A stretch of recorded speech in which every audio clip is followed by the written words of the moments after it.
बिस्मिल्लाहिर्रहमानिर्रहीम। अस्सलाम वालेकुम वरहमतुल्लाहि वबरकातुहू। उम्मीद करती हूँ कि आप सब ईमान और सेहत की बेहतरीन हालत में होंगे। हम आज के लेक्चर में ग्रामर की दोहराई करेंगे। कुछ ऐसे पॉइंट्स जो हम पहले डिस्कस कर चुके हैं, लेकिन उनकी दोहराई करना जो है वो ज़्यादा ज़रूरी था। उसमें उन नुकात में आज शामिल है हम काफिया अल्फाज, अगलातुल आम की दुरुस्ती, साबके की तारीफ, के और के का इस्तेमाल, और नई चीज़ जो आज हमारे लेक्चर में है वो है ख़त लिखने का तरीका। इन ग्रामर के पॉइंट्स को हम सिर्फ दोहराई के तौर पर चलाते चलेंगे। हम काफिया अल्फाज, जैसे कि मैं पहले भी बता चुकी हूँ कि हम काफिया अल्फाज, हम आवाज अल्फाज, एक जैसी आवाज रखने वाले अल्फाज, इसकी कुछ मिसालें मैं आपको वर्कबुक सफ़ा नंबर 42 से लिखकर दिखाऊंगी। रहमान,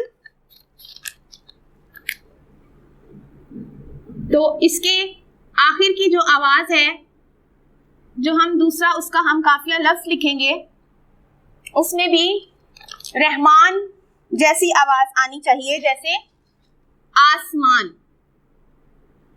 इस तरह के और भी कई अल्फाज बन सकते हैं इसके साथ। फुरकान,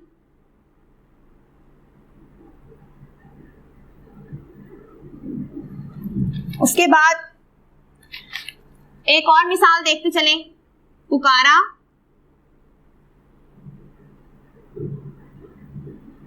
सहारा, मारा। ये हम काफिया अल्फाज यानी हम आवाज अल्फाज की कुछ मिसालें जो मैंने वर्कबुक सफ़ा नंबर 42 से ली और यहाँ लिखी। हमारा अगला नुक्ता ग्रामर का, जो हम पहले भी कर चुके हैं, अगलातुल आम की दुरुस्ती। जैसे कि मैंने पिछले अपने लेक्चर में भी बताया था कि अगलातुल आम की दुरुस्ती सबको लगा हो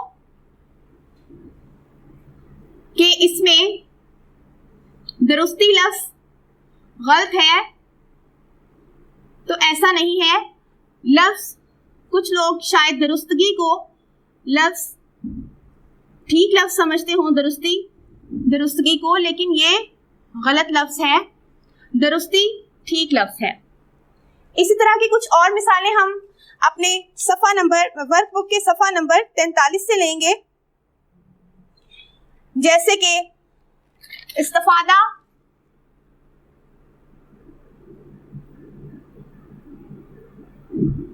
ये ठीक लफ्ज है, और इस्तिफादा हासिल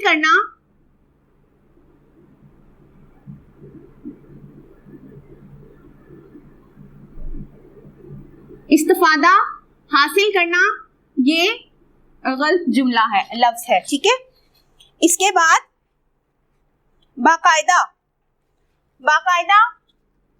एक और मिसाल हम देख रहे हैं। बाकायदा ये ठीक लफ्ज है, और बाकायदा तौर पर ये हमारा गलत लफ्ज है। अगलातुल आम की दुरुस्ती, हम काफिया अल्फाज की तारीफ, ये सारी जो तारीफें हैं और ग्रामर की रूह से मैं आपको पहले लेक्चर्स में करवा चुकी हूँ। आज के लेक्चर में सिर्फ इसकी दोहराई करेंगे और कुछ मिसालें यहाँ पर हल करेंगे। जैसे कि हम काफिया अल्फाज की हमने कुछ तारीफें, कुछ मिसालें यहाँ लिखी, और अगलातुल आम की दुरुस्ती की कुछ मिसालें यहाँ लिखी। इसके बाद साबके की तारीफ में मैंने आपको बताया था कि साबका, इसका मतलब है पीछे आने वाला, एक ऐसा कोई लफ्ज जिसके पीछे लगाने से उस असल लफ्ज की मतलब में तब्दीली आ जाए, तो वो साबका कहलाता है। कुछ मिसालें हम यहां से लेंगे सफ़ा नंबर 44 से। जुबान, अगर हम जुबान के साथ बद लगा दें तो इसका मतलब बदल जाता है। बद जुबान, जमात, जमात के साथ हम इस यहां हम लगाएं साबके के तौर पर हम जमात, ये लफ्ज बन जाएगा। और जवाल, और इसके साथ अगर हम साबके के तौर पर ला लगाएं तो ये ला जवाल बनकर इसका मतलब तब्दील हो जाएगा। साबके की तारीफ के बाद हम के और के इस्तेमाल की कुछ मिसालें यहाँ पर देखते चलेंगे और उसकी तारीफ को दोहराते चलेंगे। के, जैसे कि मैंने आपको पिछले लेक्चर में समझाया था कि के जो है किसको जाहिर करता है, मिल्कियत को, और के ये लफ्ज जाहिर करता है कि वजाहत, के वजाहत को जाहिर करता है, और के जो है काफ बढ़िए के मिल्कियत को जाहिर करता है। इसकी भी चंद मिसालें हम वर्कबुक से देखते चलेंगे ताकि इसकी दोहराई हो जाए। जैसे कि आप समझते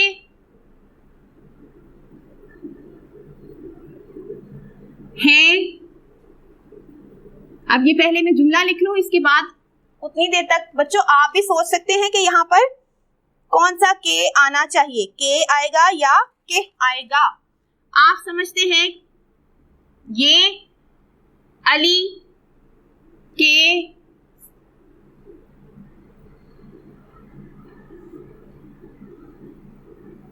बस का काम नहीं। तो जैसे कि जुमले से ये जाहिर हो रहा है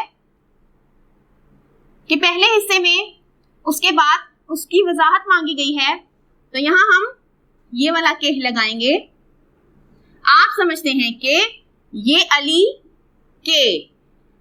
के बस का काम नहीं। उसके बाद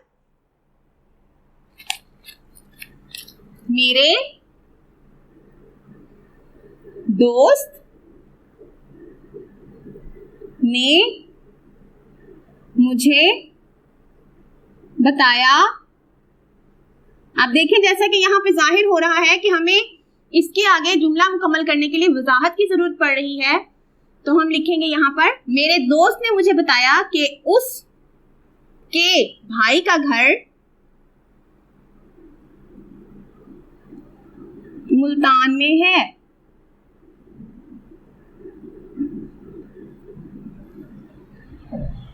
ये कुछ मिसालें जो मैंने के और के को समझाने के लिए वर्कबुक के सफा नंबर 44 से ली। के मलकियत को जाहिर करता है और के वजाहत को जाहिर करता है। ग्रामर की दोहराई के बाद हम खत नवीसी को सीखेंगे। खत की तारीफ सबसे पहले हमें पता होना चाहिए कि खत होता क्या है। खत निजी सतह पर शख्सी जज्बात का इजहार है। निजी सतह मतलब जाती तौर पर, जाती तौर पर शख्सी जज्बात का इजहार है, या फिर हम यूं कह सकते हैं कि जाती तौर पर जज्बात का इजहार खत कहलाता है। खतूत की कुछ इकसाम होती हैं, जाती, कारोबारी खतूत या रस्मी खतूत। जाती खतूत में हम खत लिखते हैं अपने अजीज, अपने दोस्तों, अपने रिश्तेदारों को। कारोबारी खतूत में हम कारोबारी मकसद के तहत खतूत लिखते हैं, जैसे कि कुछ अगर हमने ख़रीदना है, किसी चीज़ का कारोबार का लेन देन करना है, तो उस हवाले से हम जो खत लिखते हैं वो कारोबारी खत कहलाते हैं। और जो रस्मी खत होते हैं वो फॉर्मल अंदाज में किसी महकमे के अफसर को लिखा जाता है। खतूत इंसानी शख्सियत का इजहार होता है। जो खत होता है वो इंसानी शख्सियत का इजहार होता है। यहाँ पर मैं एक और दिलचस्प मालूमात भी आपको बताती चलूं कि जो दस्तखत हम करते हैं उसमें भी उस दस्तखत को देखकर हम किसी भी इंसान की शख्सियत के बारे में अंदाज़ा लगा सकते हैं, उसके बारे में कोई भी राय कायम कर सकते हैं। तो इसी तरह से हम खत जो है वो भी किसी का खत पढ़कर हम उसकी इंसानी शख्सियत के बारे में राय कायम कर सकते हैं। इसके बाद खत लिखने का तरीका, जब हम खत शुरू करें तो दाएं तरफ हाशिया छोड़ें। पहली, दूसरी और चौथी सतर में, पहली, दूसरी और चौथी सतर में, सतर हम लाइन को बोलते हैं, ठीक है। लाइन को उर्दू में सतर बोलते हैं। पहली, दूसरी और चौथी सतर में एक या दो अल्फाज की जगह छोड़ें। सादा अल्फाज और मुख्तसर फिकरात में खत लिखें,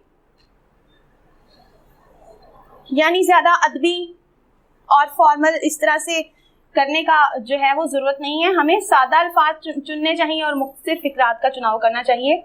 मुखातिब की उम्र, हैसियत और रिश्ते के मुताबिक मौजू अल्फाज का चुनाव करें। जैसे अगर हम किसी बड़े को खत लिख रहे हैं तो हम उसमें इस्तेमाल करेंगे लफ्ज़ मोहतरमी या वालिद मुकर्रम, मुकर्रमी, इस तरह के अल्फाज। और अगर हम अपने दोस्त को खत लिख रहे हैं तो उसका नाम लिख सकते हैं, प्यारे दोस्त लिख सकते हैं, डियर का इस्तेमाल कर सकते हैं। और अगर हम किसी छोटे को खत लिख रहे हैं तो उसमें हम वरना या फिर प्यारे या नसीहत के तौर पर कोई भी अल्फाज जो है वो चुन सकते हैं और वो लिख सकते हैं। खत लिखने के तरीके के बाद खत के कुछ अज्जा यहाँ पर बताती चलूँ कि खत लिखने के अज्जा में सबसे पहले तो आगाज़, जिसमें आएगा कि खत तहरीर करने वाले का पता। तो आप बहैसियत तालिब इल्म खत तहरीर करने के लिए लिखेंगे इम्तिहानी मरकज़। इम्तिहानी मरकज़ लिखना इसलिए मौजू रहेगा कि कमरा इम्तिहान लिखने में ये बहस आ जाती है कि कमरा में अब हम हे लिखें या अलिफ लिखें, कमरा इम्तिहान में यूं। लेकिन अगर आप इस बात के लिए कंफर्म है तो आप लिख सकते हैं कमरा इम्तिहान या इम्तिहानी मरकज़, लेकिन ये ज़्यादा बेहतर रहेगा। खत लिखने की तारीख वो भी हमारी दाएं तरफ आ जाएगी और तारीख कुछ यूं लिखेंगे जैसे 20 मई 2020। उर्दू में हम इस तारीख लिखेंगे। उसके बाद अलकाबो आदाब, मर्तबा के मुताबिक खिताब करेंगे। अगर हम वालिद को लिख रहे हैं तो वालिद मुकर्रम या मोहतरमी, और उम्र के मुताबिक कलमात इस्तेमाल करेंगे। सबसे पहले अगर हम अस्सलाम वालेकुम लिखें तो वो ज्यादा बेहतर होगा। अस्सलाम वालेकुम में सीन से पहले लाम जरूरी है, और ये भी याद रखिए कि मीम के बाद वाव नहीं आती, बल्कि मीम के ऊपर पेश आती है। अस्सलामु अलैकुम। अस्सलामु अलैकुम लिखने के बाद एक और बात बताती चलूं कि उसके बाद अगर तो हम अपना खत उसी लाइन के आगे से शुरू कर रहे हैं तो हम वहां पर राब्ते का निशान लगाएंगे और अगली लाइन, उसी लाइन से आगे अपना खत शुरू कर देंगे। और अगर हम खत नीचे वाली लाइन से शुरू करेंगे तो वहां पर हम फुजाइया का निशान लगाएंगे। उसके बाद नफ्से मजमून तमहीद से इसका आगाज करेंगे, जैसे कि खैरियत पूछना या बताना, और असल मुद्दा बयान करेंगे कि खत तहरीर करने का मकसद क्या है, किस लिए खत लिखा जा रहा है। मौजू अल्फाज में हम बात को मुकम्मल करेंगे और इख्तितामिया के आमतौर पर मुनासिब दुआया कलमात से ही खत का इख्तिताम होता है। खत के अज्जा के बाद हम एक नमूने के तौर पर खत के ये मैंने लिख दी हैं चीज़ें, इसी तरह से ये बताने के लिए कि हाशिया छोड़कर और उसके साथ जब हम शुरू करेंगे पहली, दूसरी और चौथी सतर में एक या दो अल्फाज की जगह छोड़कर हम ये सतरें शुरू करेंगे।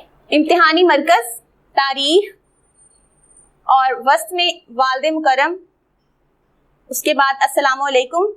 जैसे कि मैंने आपको पहले बताया, अस्सलामु अलैकुम में मीम के बाद वाव नहीं आएगी, मीम के ऊपर पेश आएगी। और अगर हम ये राब्ते का निशान लगाएंगे तो अस्सलामु अलैकुम के आगे ही हम खत शुरू कर सकते हैं।